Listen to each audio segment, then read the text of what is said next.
Hello, my name is Daniel Bartholomew. I'm the Director of Training for Northeast Protection, and today we want to talk about grip. For today's demonstration, I'm going to be using a blue gun, which is just a training aid. You want to get your grip as high up on the back strap of the gun as you can. In this position, you have control over your firearm. If you were to grip lower, the firearm now has leverage against you and can also malfunction while you're shooting it. So you want to get your grip as high up on that back strap as you can. Then you take the heel of your second hand and you place it on the grip, pointing both thumbs towards the target, wrapping your fingers around the other hand.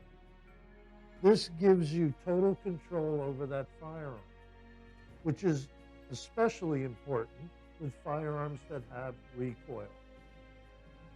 Once you develop this good firm grip, you want to use the same grip every time you pick up your firearm. If you use a different grip each time, you're going to shoot differently.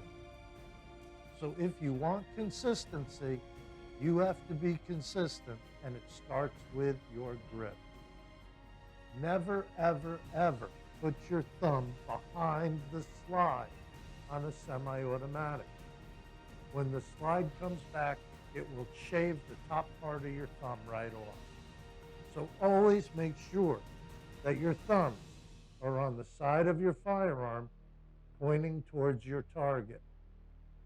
I hope this information is helpful to you, and I hope you have a safe day. Thank you very much.